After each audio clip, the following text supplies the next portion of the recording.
Well, United got the job done again. United got the job done again. At home, 2-0 victory this time. Of course, they beat Brentford in midweek, which was going to be a tough game always, but I did expect United to win that match, to be completely honest, especially at home. And again today against a struggling Everton side, they got the business done. I think it's a game that, to be completely honest, it highlighted both sides, kind of how it's been all season for them. I think Manchester United, for a lot of the season, have been really clinical in games. They haven't necessarily been good, I want to say, like throughout the whole 90 minutes. I don't think they've, by any stretch of the imagination, dominated matches from minute 1 to 90. But what they have been is efficient. When they've been given the chances to get the goals, they've been getting goals. And teams have been leaking chances against Manchester United, and they've been good.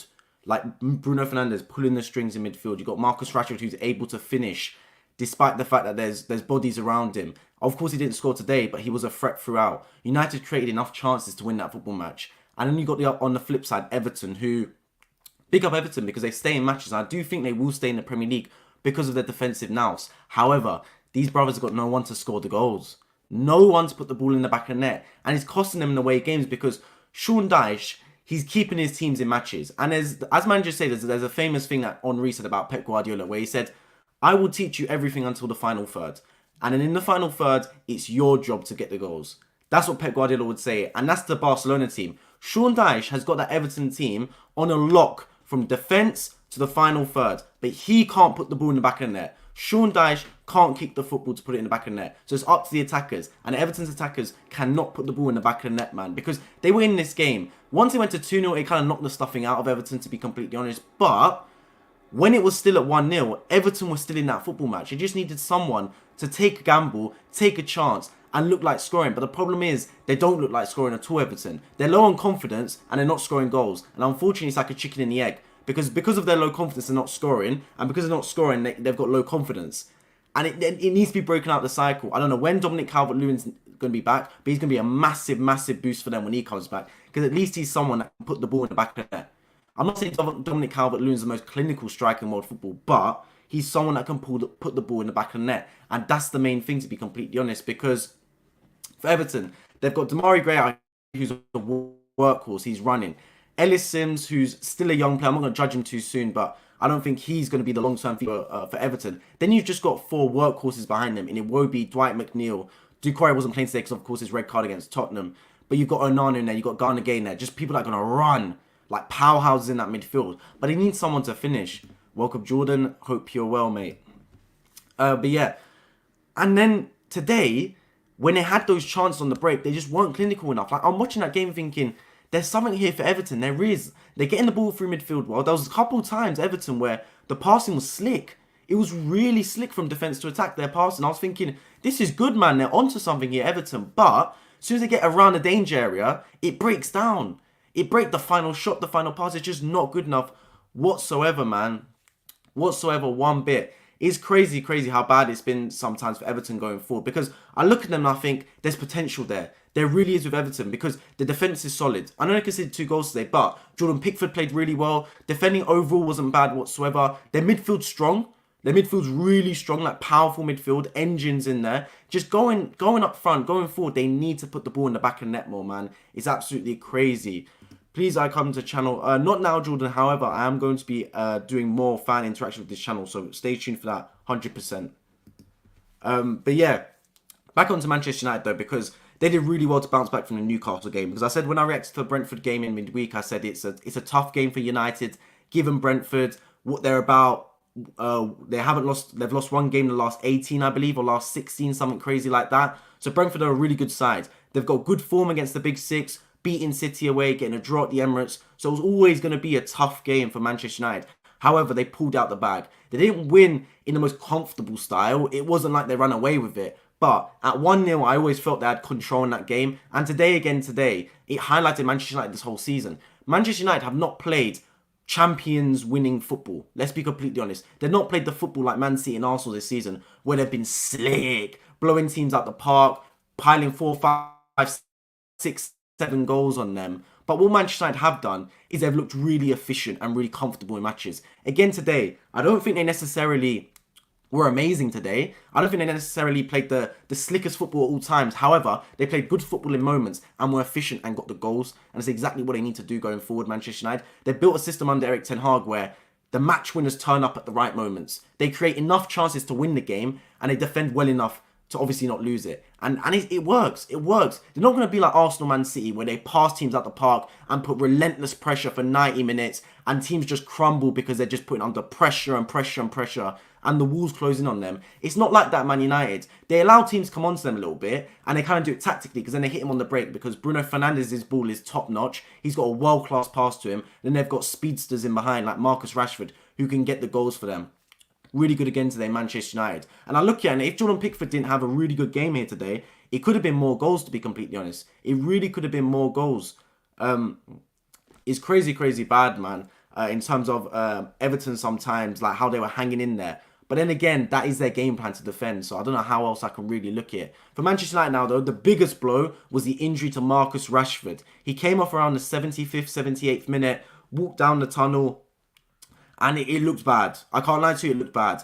I think it was his hamstring. It was something around the back of his leg because he was like limping off basically. And it's a bad look for Manchester United because there's no doubt that Marcus Rashford has been Manchester United's player of the season. And if he goes, boy, they're in for some trouble because they've got some big games coming up, Manchester United, man. They've got Sevilla back-to-back in the Europa League. They've got an FA Cup game against Brighton as well. They've got 3 cup matches coming up. They need to get him in the door, Marcus Rashford. It's simple as that. They need the brother there because he's a match winner for them. He's a match winner. We saw today Weghorst didn't play. He was on the bench, so Rashford could play down the middle. Whether Rashford's down the middle or at left wing, he needs to be in that team because the goals come from Rashford. He's such an important player for them. He scores some big chances. And look, Sevilla ain't going to be easy. They're Europa League kings in many ways. This is their competition. They got to keep on it. And they need to keep their players fit, Manchester United. However, when you have a pile-up of fixtures, when you have a pile-up of games, this type of thing tends to happen. It does. It's just one of the things. When you've got a pile-up of matches, injuries tend to happen. It's the good and the bad thing. Like, you're playing a lot of footballs, you're in a lot of competitions, you're potentially going for a lot of trophies, but equally, have you got the squad to keep up? Because Manchester United haven't got the squad to spread themselves across multiple competitions, a lot of their players are playing a lot of matches. Marcus Rashford is playing Carabao Cup games, FA Cup games, Europa League games, Premier League games, of course. And he's playing every 4 days. And the body can't keep doing that. I don't care how fit you are. You can't keep playing 3-4 days at the top of your ability. And especially the intensity of football nowadays. Because this isn't the football that I've seen in 10, 15 years gone by when I first started watching football. Football nowadays is so much more intense. Every team presses. I guarantee if you look at the amount of yards or the amount of kilometers the team runs nowadays and compare it to 10 years ago, it is miles higher. These players are so fit nowadays, man.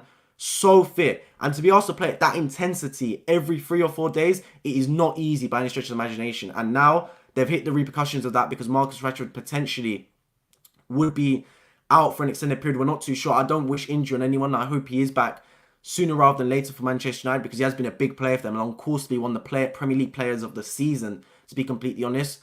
But if he is out for an extended period, that's the repercussion sometimes, man. That is the repercussion sometimes of playing too many matches. It's the way it goes. But United got their business done early and they look here and they go, we played some tough matches. We played Newcastle twice, we played Arsenal twice, City twice, Liverpool twice, etc. We've got a nice run now if you look at Manchester United like that. And they will make top 4. I've got 100% faith in that. And it's been a really good season for Manchester United. A really good season. They're 6 points clear, I believe, in top 4 positions. They're on course to go far in Europa League and FA Cup. They're in the semi-final as well. It hasn't been bad whatsoever. I think it's been a really good season for Manchester United. And the biggest thing for me, other than the points tally, other than the position in the table for Manchester United, is their team looks together now. It really does. I look at Man United in years gone by, and ever since Sir Alex Ferguson's left, it's been disarray, to be completely honest. The manager coming in hasn't had a leash on the players. There's players with too many egos about them. There doesn't seem to be any fluidity. The only thing that's not quite going well at Manchester United is the link between the fans and the owners. But at least they're all conjoined in the fans wanting the owners out. That's the only thing at Manchester United where I see there's a bit of a grey area. Everything else, it looks seamless. It looks like it's flush. The fans are in love with the manager's in love with the fans are in love with the players as well. It's all like a big happy family. Just the Glazers upstairs need to go. But the thing I can say is, though, despite being 2-0 up, the United fans still continue to chant that they want the Glazers out. So that's the good thing. I always say in football, right? It's okay if you're all against something or all for something. Just don't be split. Don't be divided. You can all be for the manager or all against the manager. Just don't be divided. And the Manchester United fans, fair play to them, they're all against the owners. They want the owners out. And that's the good thing. If they all want the owners out, it will come. And look, whether the Glazers sell to Ratcliffe and his group or they sell to the Qataris, I don't think it's any secret that a lot of the Manchester United fans want the Glazers to sell United to the Qataris, because boy, then the money comes in. If they've got the Qataris in there, Manchester United can really start to pull in their potential, which has been one of the greatest clubs in England. To be honest, the greatest club in England, one of the biggest clubs in world football. They should be having one of the most affluent owners in world football as well, let's be completely honest about it.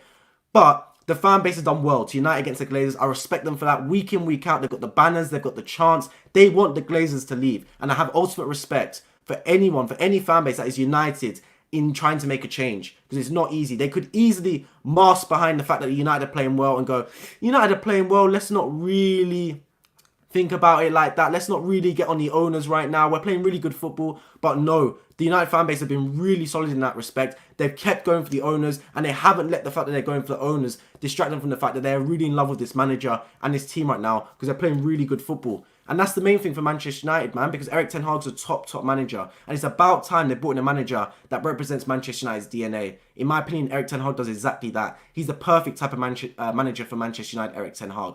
Really solid. He's efficient in his tactics. He knows what he's doing. He's getting the best out of a squad that isn't necessarily amazing. I mean, I look at that Manchester United squad. It's a decent squad, and they've spent a lot of money on it. There's some good players in there. But I don't think that squad necessarily is the best squad on planet Earth. I think he is kind of overachieving, especially the fact that he's in 4 competitions. It's really, really good for him. Erik ten Hag, the job he's done, and he will be given some money, I believe, in the summer to spend on some players, and he deserves it, given what he's done with the current crop of players. That's how you should do it at Manchester United, at any football club. You give the manager some time, you realise that he's doing well with the current crop of players, he's implementing his style on the current crop of players, then in the summer you reward him with a good amount of money to spend, and he's doing really well. Welcome Mohammed, thank you for being here, welcome in. Afternoon everyone indeed. Manchester United got a good result here today, beating Everton 2-0. And they've got to keep moving forward, Manchester United. Now, the thing is, I think they're locked for top 4. I think they'll make it. How far can they go in the Europa League and FA Cup? That's the big thing. Because they've got a big game against Brighton on Sunday. They've got an even bigger game, you could say, against Sevilla in the Europa League as well. How far can they go? That's the main thing for Manchester United. Because they're on confidence right now. They are. And the big thing for them is, right, and I have a lot of respect for teams like this, they've bounced back from this season a lot. They've made some big bounce backs, because Manchester United have took some hard L's this season. Some hard L's. Brentford at the start was a tough loss. Very tough loss. And not many teams bounce back from that, to be completely honest. Then against Liverpool, losing 7-0 again is a hard loss. Very hard loss. But they keep managing to bounce back. It's so important to do that. And I also do say at times, losing badly can be a good thing. It really can, because it puts a reset on the football club. If you lose 7-0 to Liverpool, it's a reset moment. It's a moment where you have to look at yourself in the mirror and change something. You do. Fact of the matter, it's pure, plank and simple. If you lose 7-0, you got to look in the mirror and change something. If you keep losing 1-0 7 times, you might not change something, because you might think, oh, we're getting close. Oh, we just lost 1-0. What a tight loss. And then it can end up having repercussions, and it's papering over the cracks. So sometimes you need to look at it and go, bang, we lost 7-0. We're not good enough. Something needs to change. And I think it happened at 2 moments. I think the loss to Brentford 4-0 was a big moment. Because if they lost that game 1-0 or 2-0, Manchester United would not be in this position right now. I will debate anyone on that topic. And losing to Man United 7-0, since then they've had a really good bounce back. Apart from that loss to Newcastle last weekend, where they were really poor, I think they bounced back really well. How are you, Luca? Welcome to the chat. Hope you're doing well, mate. Congratulations on reaching 3K subscribers as well. Doing really, really well. Egal's an Arsenal fan and said Man United is crap. I mean, if you compare Arsenal to Man United, you'll say Man United is crap. But I'm an Arsenal fan as well, but I'm non-biased. Manchester United are a good football team. They really are. Liverpool beat Man United 7-0. Liverpool won that game 7-0 because Manchester United folded. And Liverpool had the best finishing I've seen them do all season, bar the game when they played Bournemouth and won 9-0. Manchester United are not a bad football team. Manchester United are a very good football team. Make no mistake about it. No one wants to play Manchester United. They beat Barcelona over 2 legs, who are top of La Liga. I know they lost 4-0 to Real Madrid in the Copa del Rey, but Barcelona are not a bad team either. Manchester United are not a bad football team whatsoever. They're doing really well. They're punching above their weight. And the thing is with Manchester United is their spine is solid. That's the main thing. Your spine is the main part of your football team. Their goalkeeper De Gea, I don't love him. I'll be honest, I don't love De Gea, but he makes some key saves at the right moments. Their right back and left back, I think, needs improvement. I think it really does. It was Malacia and Wan-Bissaka here today. I think they need a lot of improvement. But their back force, but their two centre-backs are solid. Maguire played today, forget him. But Varane and Lisandro Martinez are a solid partnership. They're really good in there. Then you've got Casemiro as a DM. I know he didn't play today either, but he's really solid as well. Bruno Fernandes as an attacking midfielder. He's world class at times. Like his final ball, his final shot's really good. Then you've got Rashford who can score chances. So when you look at Manchester United, the whole team ain't world class. The whole team ain't good enough to be champions. But the spine of their team, when you look down the middle of the team, it's really solid. It's really, really good. And that is why Manchester United are a good football team for me. And if they make the right appointments in the summer, because look, Manchester United are a very dangerous team. Because they are the biggest club in England, one of the biggest clubs in world football. If they get a transfer kitty behind them, they can attract anyone. Manchester United with Champions League football can attract anyone. They can go for Harry Kane if they want to. Wherever he goes, that's another thing. They can go for Victor Osimhen if they want to. They can sign these top players, Manchester United. I think they are a couple top players away from really going for a title challenge. Because I know a lot of people laugh saying, oh, United's title challenge didn't really last. But they weren't a million miles away from this title challenge. They're not a million miles away from Arsenal, Man City. And remember, in football, you're never as far away as you think. Look at Arsenal last season. No one would have thought we'd be anywhere near champions. Arsenal now 8 points clear at the top of the Premier League, depending on what happens later today. And I will be streaming after Southampton Man City, so subscribers, stay tuned for that as well. But you're never as far away as you think. Manchester United are close this season. Look how far away they were last season. Last season, United were crap. They were crap, man. But this season, they've come closer. And they'll come even closer, Manchester United, if they keep putting the squeeze on and they keep signing top players. But the thing is, they're moving in the right direction now. And that's the main thing for them. Because a lot of seasons gone by, I've watched Manchester United. And I've watched them under Jose Mourinho, under Ole Gunnar Solskjaer, under Louis van Gaal, under Ralf Rangnick. And they're not moving forward for me. They weren't. They were moving a bit up and down, up and down. There was nothing like a sustainable upward trajectory. Whereas under Erik ten Hag, I see a sustainable upward movement with Manchester United. I really do see a team that can consistently get better and keep moving forward. And that's the main thing for them. Because Manchester United are not a team that should be fighting for Champions League. They're not. Manchester United are a team that should be fighting for titles. Season in, season out. They're a team that throughout history has been dominant. Throughout history. Like we look at certain teams, like Liverpool for example, really good over the past few seasons, then really good in the 80s, 90s. But then during the 2000s period, Liverpool were kind of non-existent. Manchester United throughout history have been good. They've been really, really good, man. They've been one of the hallmarks in the Premier League, a stalwart of teams that are top of the Premier League, and they should be fighting back for the top trophies and fighting for the Premier League. And they can reach it under Erik ten Hag. I'm 100% convinced of that, to be completely honest. Now let's talk about Everton a little bit. Everton Football Club today, it highlighted kind of what I knew about them. They can't put the ball in the back of the net. Plain and simple, Everton cannot put the ball in the back of the net. They defend well. Sean Dyche has set that team up to defend well, and he does everything that team needs to do up until they reach the final third. Thierry Henry said something brilliant about Pep Guardiola. He said that Pep Guardiola used to tell his Barcelona teams, I will set you up until you get to the final third. Then in the final third, it's your job to put the ball in the back of the net. I will coach you until the final third. And Sean Dyche is doing exactly that at Everton. He's coaching them until the final third. But as soon as the ball gets into the final third, these brothers cannot finish. They've got no one to put the ball in the back of the net. Maupay hasn't scored in God knows how long. Ellis Sims is still a young player. Do I really rate him to score goals? Damari Gray, I prefer him on the wing rather than up front, to be completely honest. Then you've got Dwight McNeil, Alex Iwobi, you've got Onana, you've got Ghana Gay in there, who are decent footballers, but they're not goal scorers. They're workhorses. They're players that progress the ball from defence to attack, not players that are going to put the ball in the back of the net. So they need Dominic Calvert-Lewin back ASAP. Other than that, he's a big-time striker in summer, because it's been a big problem for them. But I do expect Everton to stay out because their home form is good enough. I think next season there'll be a three-way title race. Maybe four if we include Newcastle. Chelsea and Liverpool aren't there yet, even next season, but will probably be back in 24-25. I don't think Newcastle will challenge for the title just yet. I think they're on an upward trajectory, and I think if they do make Champions League, it's a massive boost for them. If Newcastle United make Champions League football, whoa. Watch out Premier League. Watch out the whole Premier League, because we're in trouble. Because then that gives the Saudi Arabian owners the license to spend that cash in the summer. Because despite the fact they're the most affluent owners by a mile in the Premier League, they have actually been quite restrained. They've made some top signings, don't get me wrong, but they haven't made a lot of big signings. Like Isak's probably their biggest signing. We were expecting Newcastle United to splash the cash, and they've been quite restrained. They made some good, efficient signings. I don't expect Newcastle United to have enough quite right now to push for the title even next season. But next season I expect Arsenal there. Next season I expect City there. Next season I expect Manchester United in the title race as well. I really do. Liverpool, if they make Champions League, I think they will go back and they'll bounce back. Chelsea could as well, I think.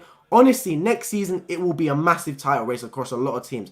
But also, I'm saying all this now, and last season people were saying, oh, next season it'll be Man City, Liverpool, and maybe Tottenham, people were expecting to push. And it's ended up being Arsenal, Man City, and kind of United a little bit. That's been the title race. So it's all good predicting it now, but it can all change. For all I know, Arsenal next season could completely fall off.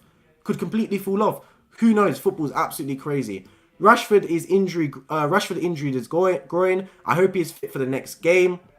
Well, if it's a groin injury, it could be a while, I can't lie. It didn't look good for Rashford. It really didn't. The way he was limping down that tunnel. Now, it could be the fact that, oh, Marcus Rashford, I'm him. I'm going to limp down the tunnel. You know what I mean? Like, take my time, milk the crowd, milk the cameras a little bit, give my shirt to a fan. It could be that a little bit. But if I'm looking at it from an objective point of view, watching how he walked down that tunnel, it did not look good for Marcus Rashford. And Marcus Rashford is a big part of Manchester United doing really well this season. So they're going to need him back. They're going to need him back big time if they're going to keep going for the Europa League, for the FA Cup, and keep striving for the top four. So for Manchester United, they're hoping he's back soon. The thing is, right, the game's coming thick and fast because they got Sevilla on Thursday. Thankfully, this game was at 12:30, so it was the earliest possible kickoff. They got a little bit of rest before Sevilla on Thursday, but they're going to need their big players back because Weghorst ain't going to supply the goals for Manchester United. Anthony Martial, he could supply the goals, but is he going to be fit enough? And with Weghorst in the team, he's going to be pushed out to left wing. So I think the main thing is just get Rashford back as soon as you can. If you're Manchester United, that's what I would say, to be completely honest with it. But yeah, title race next season, going back to Siouan's point. I think Arsenal there, I think City are there, I think United are there, to be completely honest. I don't think Tottenham are there. I think Chelsea could be there if it clicks in the summer. If they get Luis Enrique in the door, it can click for Chelsea. I genuinely think that, because under Potte it doesn't click, and under Lampard as well. I don't know why they brought him as an interim coach. I think this is actually my first live stream since Frank Lampard's been appointed as Chelsea's interim coach. So I'm not necessarily a big fan of the decision. You're still in the Champions League. Like, you're still in that competition. If you won the Champions League, I get it. Keep the ship afloat. But Chelsea are a big European football club. They are. No matter how bad they are in the Premier League, they can pull it out in Europe. I 100% can. I 100% believe they can. Remember the season they won the Champions League, Chelsea? Under Di Matteo, they were like 10th in the Premier League, like 9th, 10th. They were terrible. They were terrible in the Premier League. And that squad weren't good enough to win the Champions League. But they still did. And they can do that this season. There's no reason Chelsea can't. If you're in the quarterfinals, you can win the Champions League. Like, you don't fluke your way to the quarterfinals, in my opinion. But they've brought in Lampard. For me, gives them zero chance to win the Champions League, to be completely honest. And I think next season they need a top manager in there. Someone that can walk in the door and say, this is my resume. Champions League winner, La Liga winner, etc. You got to listen to me. I agree with what you said. I was told I hate Arsenal. I said to Arsenal fans that there's no guarantee Arsenal competes again. There's no guarantee Arsenal compete again either. Like, I genuinely believe that, because the Premier League can go so up and down, up and down, up and down. I'd like to think Arsenal will compete again, because the football I'm seeing from Arteta is sustainable, very much sustainable. I'm seeing an Arsenal team that plays really good football. Like, it's a well-coached, well-oiled machine. But even so, mental fatigue's a big thing. Like, we're talking about, there's a talk about when you go into the Arsenal training ground, there's a massive case that's says Premier League trophy on there, but there's no Premier League trophy inside. And that's kind of to, like, motivate the players to get a Premier League trophy so they can put it in that cabinet. But the thing is, yeah, that's all well and good, but once that Premier League trophy is in that cabinet, should it be this season, can you keep fighting? It's like, can an Olympic athlete keep striving to the top of their ability when they see the gold medal already there? What are they going to get? Another gold medal? Like, it's never as good as your first gold medal, is it? It's never as good as your first Premier League. So I think there is a little bit of mental fatigue in there. We've seen it with Liverpool this season. Can Arsenal keep fighting? Who knows? All I do know is that other top teams will be in and around there. I genuinely believe that. And also, if Arsenal win the Premier League this season, I would not be against them fighting for Champions League, because I want that Champions League badly. Arsenal have never won the Champions League, so if we win the Premier League this season and next season we kind of prioritise the Champions League a little bit, I'd not be against that. But the main thing is, to keep afloat, we need to sign the top players. The top players in the summer for me. If Arsenal win the title, or even come second but challenging close, that gives us a license to spend money. And when you're at the top of your game, you need to keep going, to keep at the top of your game. You need to keep spending, you need to keep fighting, you need to keep at it. It's a dangerous game, because when you're at the top, the pack are chasing you, and that's never a point you want to be at. Samsung and Apple keep fighting, and they keep changing, they keep the R&D, they keep progressing their product because they know that ones keep creeping up on the other. If Arsenal are at the top of the table and we lay off a bit and go, you know what, we're top of the table, we can afford to not spend as much money, our squad looks good, that's not the mentality you want to have because other teams spend money and they overtake you. So Arsenal, in the summer, sign the top players, man. Sign the top players to stay and fight again next season. This is after I was told it's alright if we don't win, we'll win it next season. That's not the mentality I have for Arsenal. Arsenal, this is the best chance we will have to win the Premier League this season. I'm 100% convinced. Not even how good we've been, because we've played really well. 23 wins, 3 draws, 3 losses after 29 games is a really good record. Extremely good record. And even if we sign a lot of money, there's no guarantee we'll get a record again next season. That coupled up with the fact that other teams have been terrible. City this season have not been good. And despite that, they're still only 8 points off Arsenal with the game in hand. Chelsea been rubbish. Liverpool been rubbish. United have been good, but they're still at the start of their journey. So they're going to be better for years to come. Tottenham have been crap. Newcastle have been good, but even Newcastle's good is not going to challenge for the title. So really and truly, this is the best chance Arsenal have to win the league title. I want to win it this season. Genuinely do, because it's set up for Arsenal to win the league. Erling Haaland was for 2 weeks for a groin injury. He was, but Erling Haaland's a monster.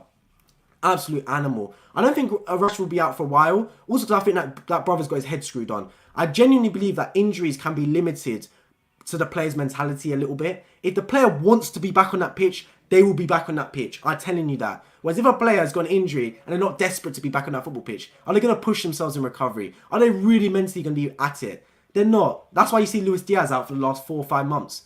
You know what I mean? Like, are they really going to be pushing to be back in that team if the team's struggling? Manchester United know they need Rashford, and Rashford's in the form of his life. He does not want to be sitting on that psych ward right now. He does not want to be sitting in the surgery room. He wants to be back on that football pitch and creating chances and impacting games for Manchester United. And the only way he can do that is if he's back on the football pitch. So I think he's going to be right at it to regain from his injury, to be completely honest. I think Rashford will be back. I wouldn't be surprised if it's 2-3 weeks, but at the same time, don't rush him. Don't rush him one bit. So Manchester United got a massive week coming up. Arguably one of their biggest weeks. So I think they will make top 4. So the week coming up, man, they've got Sevilla twice. They've got Brighton as well in the FA Cup. It's make or break in terms of cup competitions. By the end of, in 2 weeks' time, they could be out of 2 cup competitions, and it could literally only be top 4 in Carabao Cup for Manchester United. So Rashford's going out in arguably one of the worst periods he could go out this season, but it's the way it's going for Manchester United. I'm sure they've got other players that can adapt. And look, one man's loss is another man's gain. You got to make sure the other players step up for Manchester United, because they've got a squad there for a reason. I don't rate their squad, to be completely honest. I don't rate Sancho. I don't rate Anthony. I think the step up from Sancho, Anthony to Rashford is night and day. It's going from like a Nissan Micra to a Lamborghini at times. I'm not being funny. It's a bit of an exaggeration, I can't lie, but I really don't rate Sancho or Anthony, to be completely honest. But I really do rate Marcus Rashford. So they're going to need him back in the fold as soon as possible if they want to keep fighting for the top prizes in English football. And I think they will that. I think they will do that for seasons going. But yeah, top 4, I think it's going to be a fight, but I think it's one of the most locked things this season. I think top 4 will be Arsenal, City, in whatever order, Manchester United and Newcastle. I think that will be the top 4, just because they're the most consistent teams there. I don't see Tottenham picking up results. I don't think Liverpool are going to pick up many results, to be honest. I think Liverpool will get some results, but I don't think they're going to be consistent enough. If they haven't been consistent for the first 29, 28 games, what makes you think they're going to be consistent for the last 10? It don't really work like that. Football can't be a case of you can't switch it on and off like a tap. It doesn't work like that. I don't think Liverpool have been consistent enough over the last 25, 29 games for them to really think about being consistent for the last 10 games. It's not going to happen for them. Newcastle, I think, will make it. They've been consistent enough. I don't think Brighton have got enough in the tank to make it. Equally, Brentford, Tottenham, we've already talked about. I don't think they've got enough to make it. I think the top 4 race is pretty locked. I think out of everything, in terms of fighting for the title, fighting for Europe in general, and relegation battle, I think the top 4 race is the least competitive. I think it's over. I'm going to go as far as saying it's over. I think the top 4 will be Arsenal, City, United, Newcastle. I genuinely think that. I mean, feel free to disagree, but I genuinely think that'll be the top 4. I think the fight for Europe is interesting. I think Aston Villa have made a really good push for themselves, because at some point I thought they were kind of out of it. I thought Aston Villa was one of the only teams in the Premier League not fighting for anything, where it was kind of a case of they're not getting relegated, they're not really making Europe. They're just dilly-dallying around mid-table. But now, under Unai Emery, Aston Villa put themselves in a brilliant position, a remarkable run of form to get themselves fighting around for that European spot. And I wouldn't be surprised if they make it. And teams like Liverpool got to be on top of their game, because right now, Aston Villa is above them in the table. Saying that Arsenal will 100% walk the league again next season, like running a successful business, and saying our sales will definitely be the highest in the country next year, anything can happen. Exactly the points here, and exactly. Arsenal, no matter how good we are next season, no matter how much we progress next season, other teams will improve. I don't think the Premier League will be as bad this season. When I say bad, it's been competitively good, but the amount of poor performing teams, like Chelsea, negative goal difference after 30 games. You having a laugh? Chelsea has a negative goal difference after 30 games. They're about to kick off as well against Wolves. Liverpool have been terrible. Absolutely terrible. Tottenham have been terrible. I don't know how they're still in the top 4 race, given how bad they've performed. Newcastle have been good, fair enough, but I expect them to get better with their new ownership. United have been good. I expect them to get better, especially with the fact that I expect them to spend money, and they've got a really good manager here in Eric Ten Hag, who's putting them on the up in terms of their trajectory. So, I do think that next season will be even more competitive. And that gives Arsenal even more of incentive to win the league this season, because next season it's going to be tough. There's going to be many teams at it. And I know a lot of people that are saying Arsenal are going to be in a title race next season. I think it's ludicrous. I think we will be in a title race next season, because it's not a case of Arsenal fluking themselves to this position. We're in that position because we're playing really good football. Arsenal's football is sustainable. I'm seeing a team there that the left back goes into midfield, Xhaka makes runs forward when he's meant to, the wingers stay wide. It's a team that's well coached and well oiled. It's a team that's beating teams, not in terms of the result, but in terms of the performance. They're putting teams to the cleaners, Arsenal.